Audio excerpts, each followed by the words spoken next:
আমি দেখলাম তুমি যখন এই দোয়া পাঠ করেছো, তোমার এই দোয়া পাঠ করার পরে 70 জনের থেকে অধিক জন ফেরেশতা তোমার ব্যাপারে নেকি লেখার জন্য নিজেদের মধ্যে প্রতিযোগিতা শুরু করে দিয়েছে যে কে তোমার ব্যাপারে বেশি নেকি লিখতে পারে। জোরে বলা যাবে নাকি সুবহানাল্লাহ। বিশ্বনবী যখন সামি আল্লাহু লিমান হামিদা পড়ে সোজা হয়েছেন, তখন পিছন থেকে একজন সাহাবী দোয়া পড়েছেন, আল্লাহুম্মা রাব্বানা ওয়া লাকাল হামদ হামদান কাসীরান তাইয়িবান মুবারাকান ফি। একজন সাহাবী এই দোয়া পড়েছেন।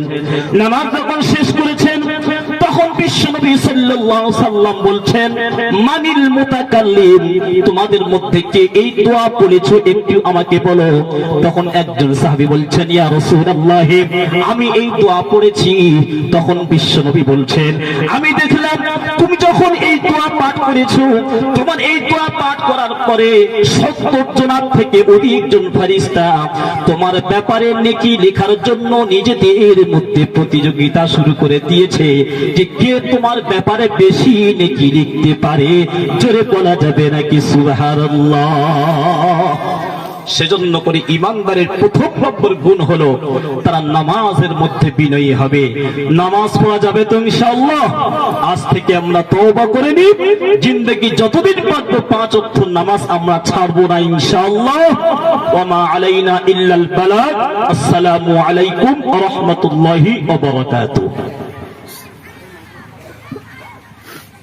আমি দেখলাম তুমি যখন এই দোয়া পাঠ করেছো, তোমার এই দোয়া পাঠ করার পরে 70 জনের থেকে অধিক জন ফেরেশতা তোমার ব্যাপারে নেকি লেখার জন্য নিজেদের মধ্যে প্রতিযোগিতা শুরু করে দিয়েছে যে কে তোমার ব্যাপারে বেশি নেকি লিখতে পারে।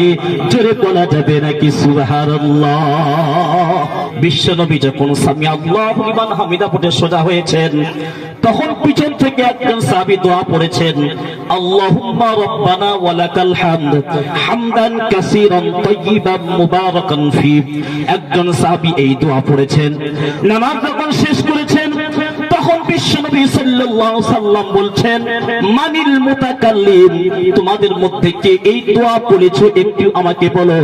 তখন একজন সাহাবী বলছেন, ইয়া রাসূলুল্লাহ, আমি এই দোয়া পড়েছি।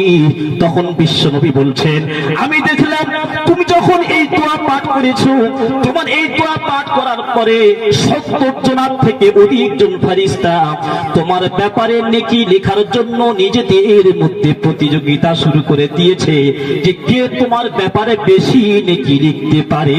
জোরে বলা যাবে নাকি সুবহানাল্লাহ। সেজন্য করে ইমানদারের প্রথম নম্বর গুণ হলো তারা নামাজের মধ্যে বিনয়ী হবে। নামাজ পড়া যাবে তো ইনশাআল্লাহ। আজ থেকে আমরা তওবা করে নিই, জিন্দেগি যতদিন পারব 5 ওয়াক্ত নামাজ আমরা ছাড়বো না ইনশাআল্লাহ। ওয়া মা আলাইনা ইল্লাল বালাগ। আসসালামু আলাইকুম ওয়া রাহমাতুল্লাহি ওয়া বারাকাতুহু।